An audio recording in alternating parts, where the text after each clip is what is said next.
It's the 2022 World Cup.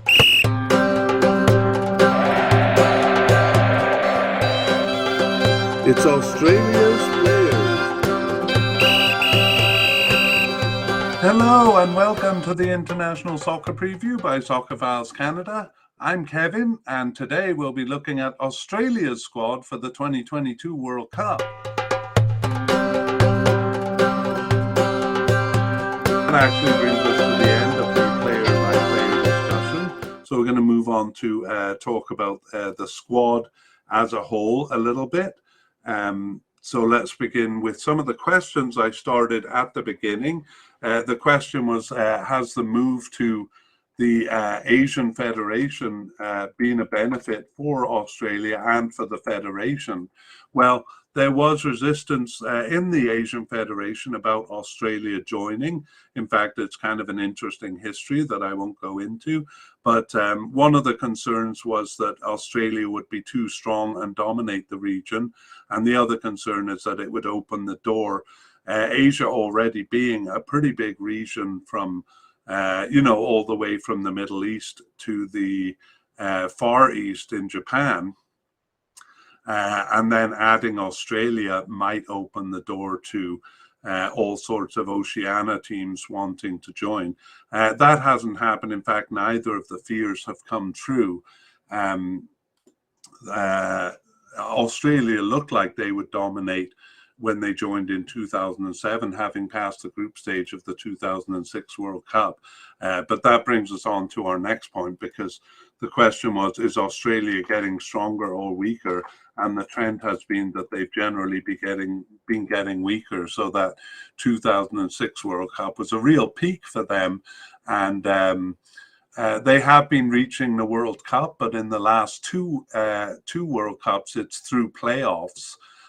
So that makes them at least the fifth team, or at best the fifth team in Asia in both of the last two World Cup qualification runs. In terms of the Asian Cup, they did win it as host in 2015, but they didn't win it in 2011, and in 2019 only reached the quarterfinals. So they're certainly not dominating the region, either in the Asian Cup or in the World Cup qualification. And finally, we talked about what's the quality of their players, judging by club affiliation. Well, we will come back to that, because it could be argued for hours. But I generally feel that there's a bit of a lack of star power. If we look at that 2006 team, they had, players with, I wouldn't say the top clubs in Europe, but, some of the stronger Premier League clubs. And, since then, actually, as a Canadian, I'm well aware that Canada didn't have much star power for most of its history.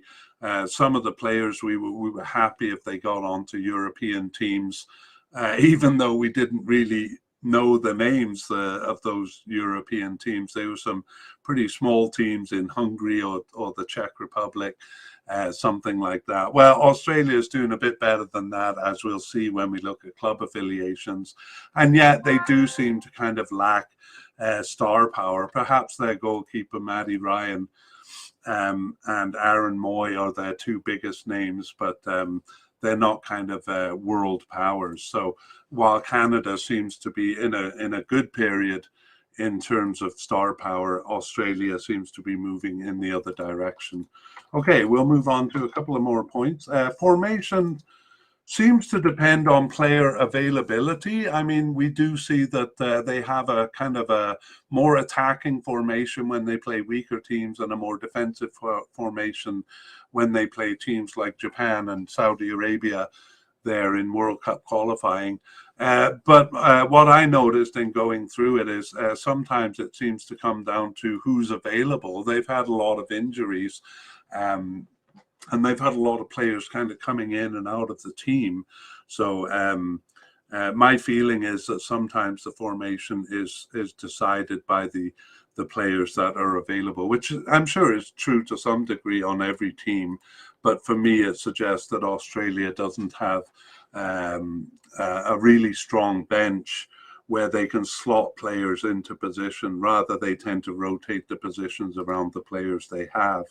Finally, a point is players coming and going and coming back to the team. So during the player-by-player discussion, we saw a lot of players coming in from the cold, coming back from absences, sometimes as much as 5 or 6 years since they played for the team, coming back into action. We've also seen a number of players that seem to be fairly inserted into the squad.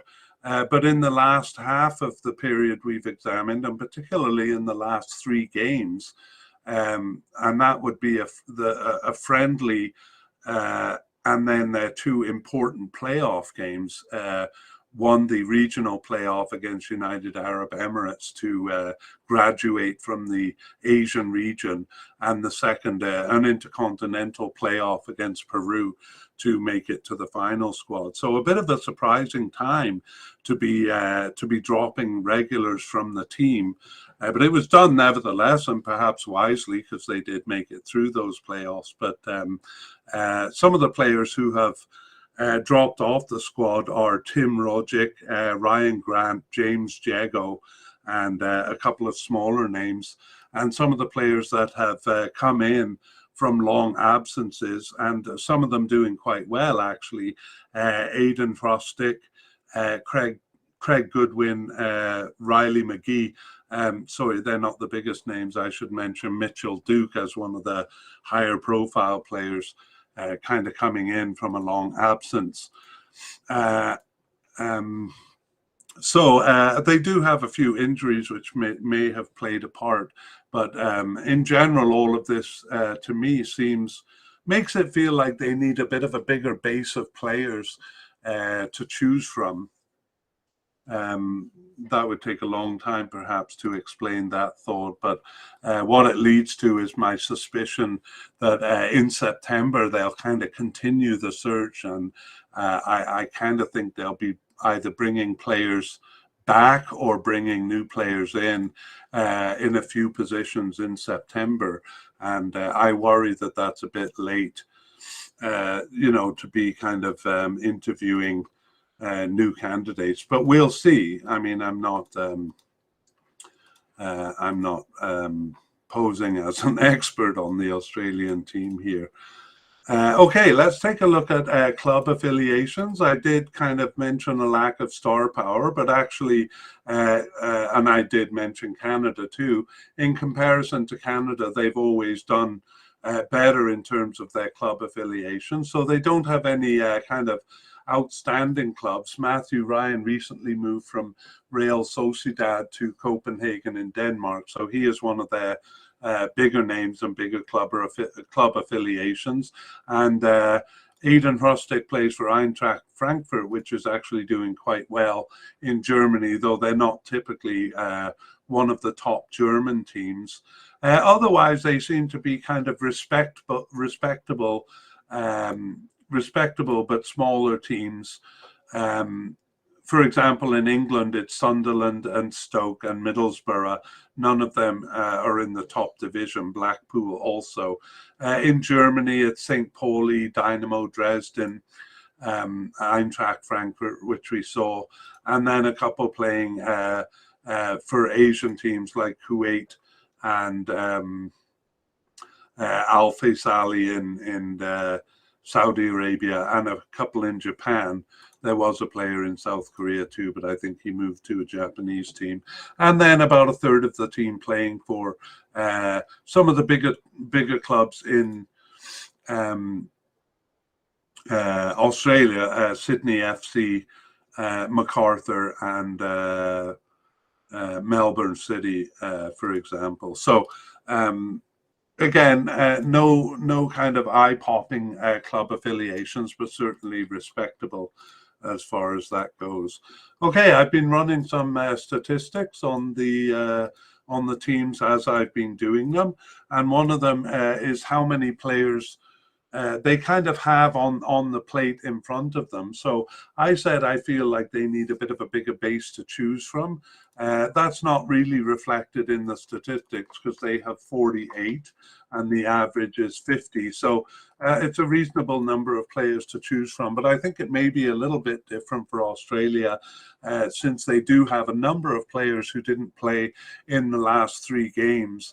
And I'm kind of left wondering if they're still part of the squad or what exactly is going on with them. I'm kind of anxious to see who they call up in September. As I said, I kind of suspect there may be a few new players, maybe some of those players returning. Yeah, but from the statistic itself, it's hard to make any conclusions. 35 players they have kind of under consideration. So I say those are the players generally that we have as definite, likely, or possible here.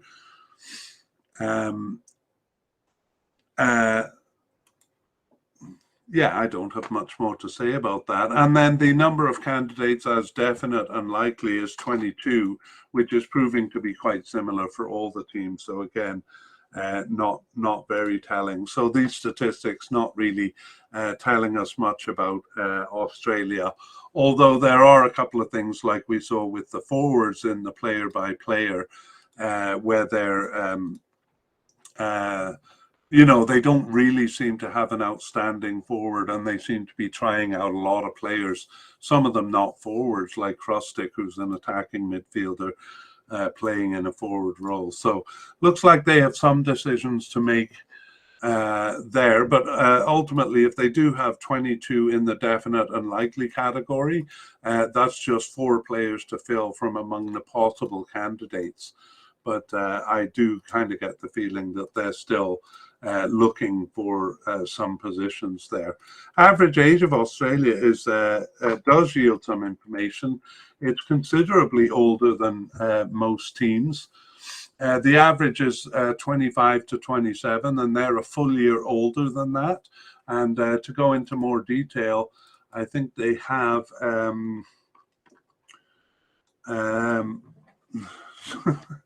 they have 14 players who are 30 years old or older.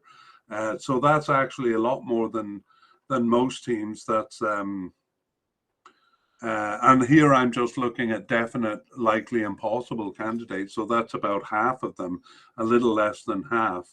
They have 37-year-old keeper Danny Vukovic. That's not so surprising for a goalkeeper. And so the rest are, they have Bruno Fornaroli, who's 35, and the rest are somewhere between 30 and 33. As far as the young end of the scale, they have only 2 players who are 21 or younger, and then about 8 players who are 23 or younger. So definitely on the older side, although hard to say what that actually means, other than they'll probably have to do some refreshing after this World Cup. In terms of average caps, it's 21 per player, and especially considering the age of the team, that is actually quite low. So the average is 27.5. They have 21. And we can kind of put that down to a lot of players coming back from anywhere from 4 to 7 years of being off the team. So you get basically an older player with not many caps, and I think that's bringing down the average. There. The most capped player is Matty Ryan with 74 caps, and they have only actually 6 players with 50 caps or more. At the other end of the scale, they have 9, 10, 12 players with 4 caps or less. So a fairly inexperienced team, despite being an older team. Their total goals is 92. That's also quite a bit lower than the average, and we have seen that scoring goals is a bit of an issue for Australia. 92 whereas the average is 119. So that might kind of come down to them having fewer caps on average as well. But I think most will agree that scoring is an issue for Australia. And in terms of goals per player, it's just a statistic, but 2.6 goals per player, for what it's worth, is the lowest, I think the second lowest, the third lowest of all the teams we've done so far. So we can make of that what we will, but I think I'll just generalize it by saying that Australia needs to find more goals, or players with more goals. Okay, let's look at players and issues to watch. So in defense, we have Matt Ryan as a very steady starter, but perhaps too steady, because he's played almost all of their games except for one against Chinese Taipei, which is really Taiwan, and one against Nepal.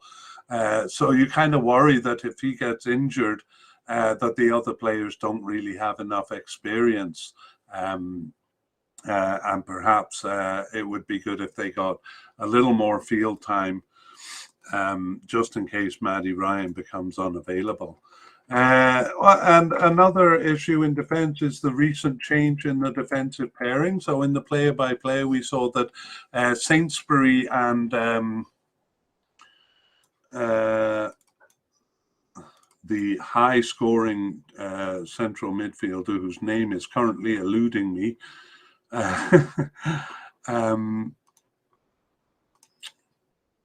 I'll come back to that. But anyway, Sutar is his name. Sainsbury and Sutar was a pretty solid pairing until Sutar got injured, and we'll talk about his injury a bit later. And when Sutar was out, it was Sainsbury continuing with someone else, usually Degenak, as a fairly steady pairing. But then suddenly in the last three games, they switched to Rolls and Wright. So difficult to know. And two of those were very important games, the playoff games. So I was a bit surprised that they went with a fairly inexperienced pairing there, although obviously it was a good decision because they got through. But the question is whether they will go back to the standard pairing of Sainsbury and Sutar, or Sainsbury and someone, or whether they'll stick with Rolls and Wright as kind of a new pairing. In the midfield, the biggest changes, generally they go with four at the back and one or sometimes two up front. So the different formations are generally a midfield formation. Their preferred formation was a 4-2-3-1. But in the playoff games, they went with a 4-1-4-1. So kind of a big change in the formation there. Again, it worked out for them. In their tougher games, they generally use a 4-4-2 formation or a 4-3-3 formation. So I'm expecting something more like that in the World Cup, because the competition is a bit tougher. But again, changes towards the end of the campaign make me a bit nervous. So we'll see what they come up with in the September games, and I think they have a couple of friendly games leading up to the World Cup. And finally, in attack, the centre forward position is open, and they really are looking for a steady goal scorer. So I'll talk a little bit about the goals. Actually, the players don't have bad percentages, and yet they do seem to need a goal scorer. So our Mabrel has a 25% scoring ratio. So in 28 games, he has 7 goals. Harry Sutar is a central defender. He has an amazing 60% record, 6 goals in 10 games. I'm not sure how that happened, but anyway, they're not going to be relying on him as their main goal scorer. A couple of players in the 30s there. Mitchell Duke has 7 goals in 20 games. That's 35%. And Adam Taggart, who wasn't there for the last few games, has a reasonable or a good scoring percentage, 6 goals in 16 games. You'll see, though, the number of games is small, so it really only becomes a relevant statistic when they have more than, say, 25 or 30 games. So Jamie McLaren has 8 in 25, and yet, despite these good percentages, none of them seem like really outstanding attackers, and certainly Australia hasn't centered or hasn't settled on any one of them as the starting centre forward, and in fact sometimes go to an attacking midfielder trying to find someone who will score goals for them. All right, let's take a look at the new, injured and notably absent players. So new players will kind of go, I guess, in order of how much they're contributing to the team. We have Harry Souttar as a central defender. However, he is an injury risk. They will talk about him soon. Martin Boyle has also been starting regularly. Both he and Souttar we consider to be definite candidates. Boyle is a right attacking midfielder or a right winger. Fran Karacic is a right defender. We consider him a likely candidate. And we have goalkeeper Andrew Redmayne on the squad. He's actually not young. He's 33 years old, but he is new to the team, and we consider him likely. Denis Jeanreau is a attacking midfielder. We consider him a likely candidate, although probably not a starter, which we'll get to soon. And we have right winger Marco Tilio as a likely candidate too. And then among the possible candidates that we want to point out, we have Kai Rolls, who is a central defender and started the last 2 games, but is an injury risk. And Nathaniel Atkinson, who is a right back, who we consider a possible candidate. Again, we talked about all of these players in the player by player, so I'm just kind of reviewing them here. Kenny Dougal, a defensive midfielder and a possible candidate. And finally, Gianni Stensnes, a central defender, who we consider a possible candidate. So those are the new players on the team.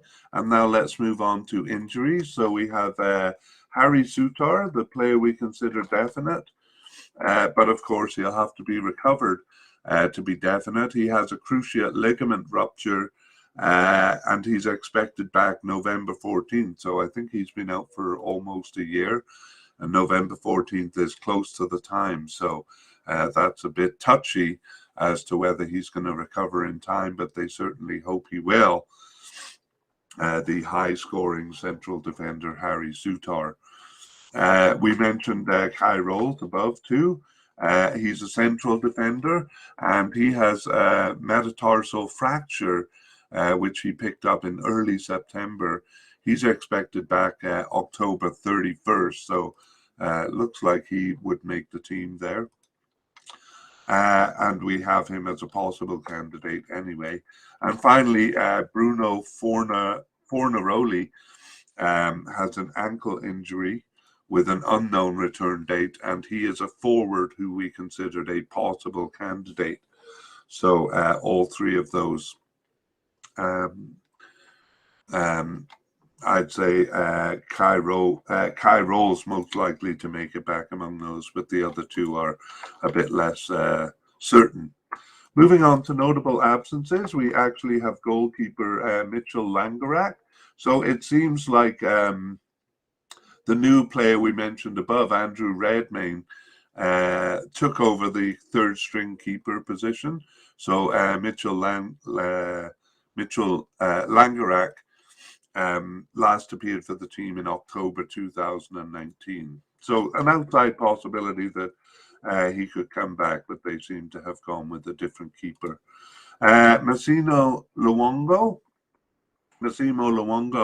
last appeared on the bench in September 2019. He's still playing for Middlesbrough in English, and he was part of the part of the team from the 2004 World Cup to the 2019 Asian Cup. And he's just 30 years old, so I guess an outside chance of him coming back, but he hasn't been selected. Now, we do look at some of the players who were not at the 2019 Asian Cup, but some people follow the team kind of from World Cup to World Cup. So these are the key players that have gone from the 2018 World Cup. So Tim Cahill.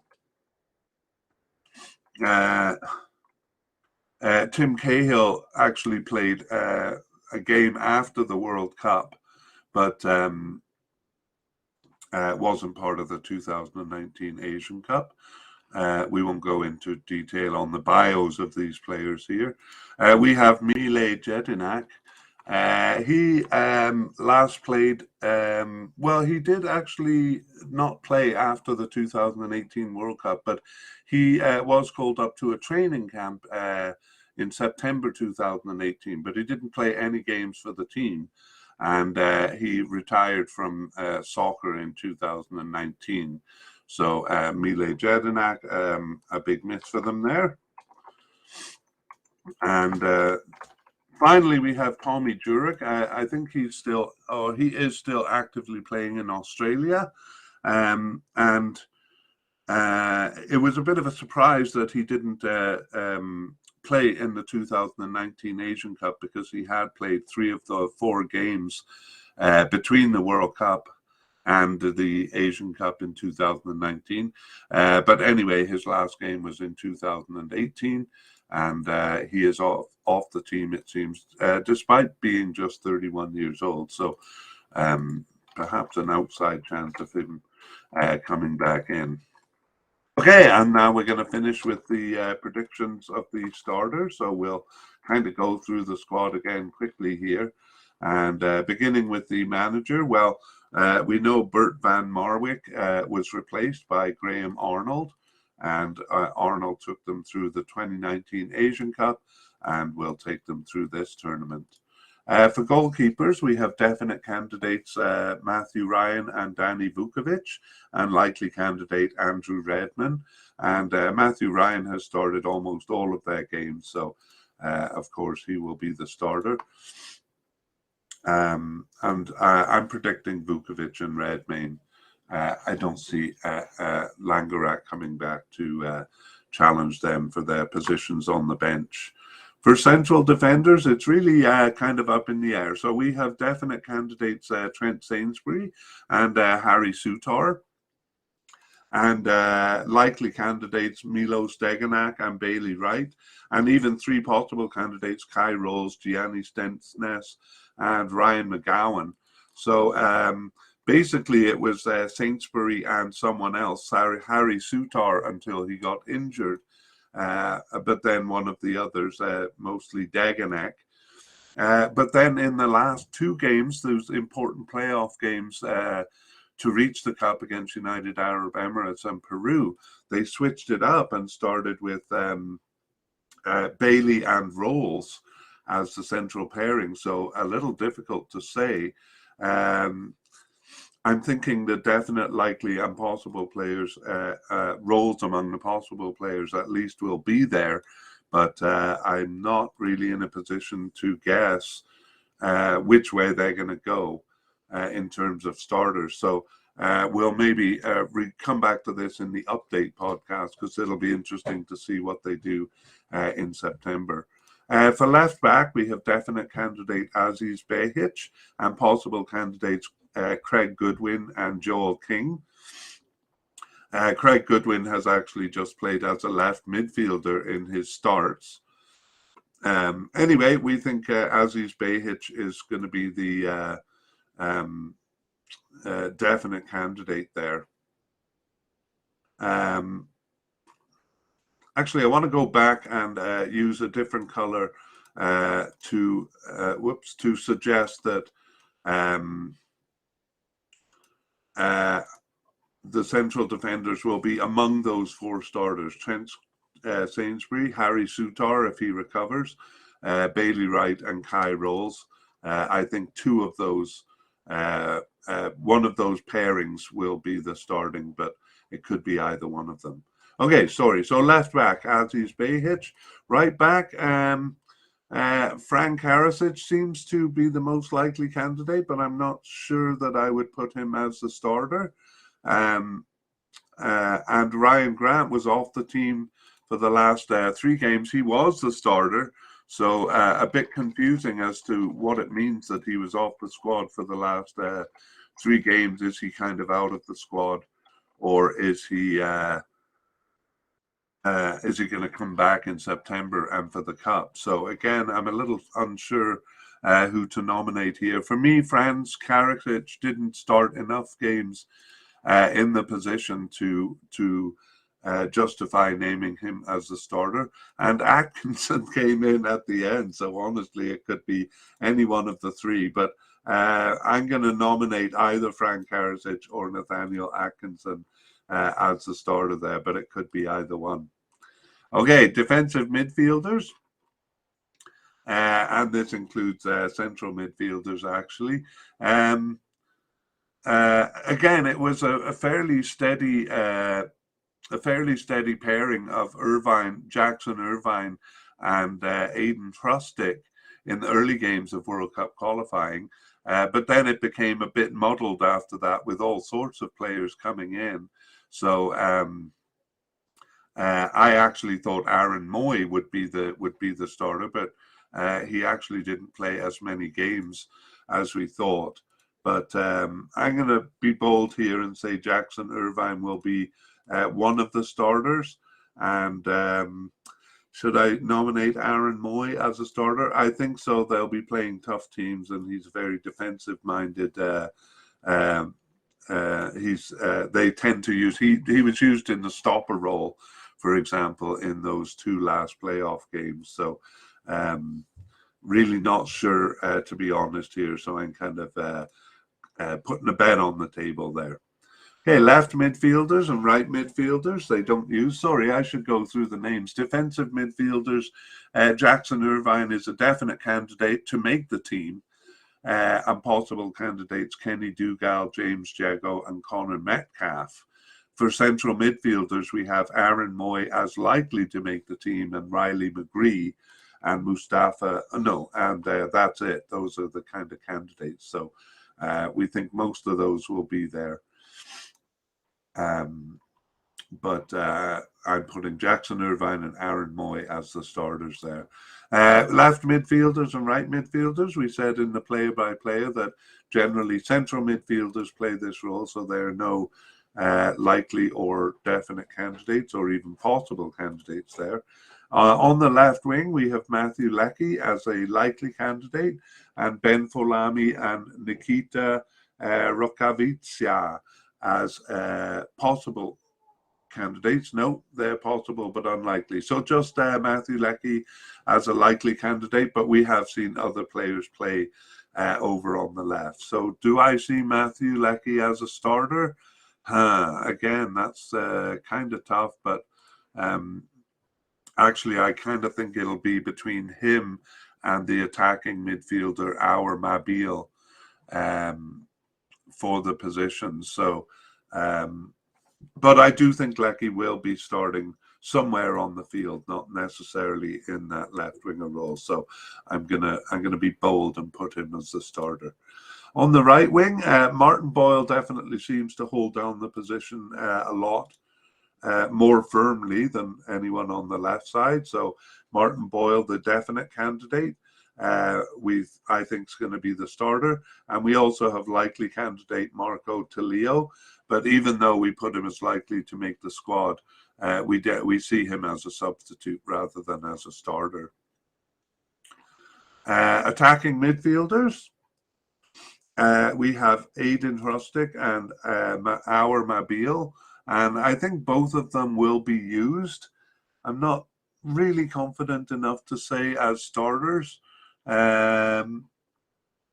Hrustic returned actually after an absence, and I guess he played enough games, and he's actually very versatile up at the front, playing in various positions. I mentioned before he even plays back in the central midfield or even a defensive midfield. So I'm going to say yes to Frostic.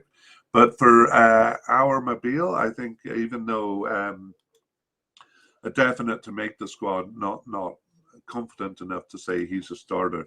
The likely candidate there is Denis Genroux, and possible candidate Tom Rogic, another one of several players who is kind of well established in the team and then kind of disappeared for those last few games. So not sure what the status of them is. Anyway, neither Denis Genroux or Tom Roderick do we see as starters. And then in the forward line, it's very uncertain who's going to start. So I'm not going to hazard a guess. I think Duke Mitchell will be one of the candidates, maybe get a start and see how he does. But I think he's kind of first in line there. Adam Taggart is another player who, was being used quite a bit as the starting centre forward, and then slowly drifted off the team and didn't appear in the last few games there. So I think actually Jamie McLaren is maybe second in line, the likely candidate, Jamie McCarran, and possible candidates Adam Taggart, Nicholas D'Agostino, and Bruno Fornaroli, depending on his injury. I think they'll be brought to the cup, but will come in as substitutes. Maybe if one of them makes a good impression, they can grab the starting position, which seems fairly open. Okay, well, that brings us to the end of the media cast. So thank you for listening, and keep in mind that we'll be doing an update as new information comes out. So some September games and hopefully a couple of friendlies, pre-cup friendlies that we'll be able to talk about. That'll probably be in early to mid-November when the teams will be publishing their squad lists. Meanwhile, keep an eye on us at Soccerphiles Canada. That's Soccerphiles with a PH in the middle and an S at the end, and our website, soccerphiles.captivate.fm. And check the show notes for links to our website. We've been improving the show notes, and you can also find links to previous podcasts and so on. All the best, and I will see you in our next media cast. Bye-bye.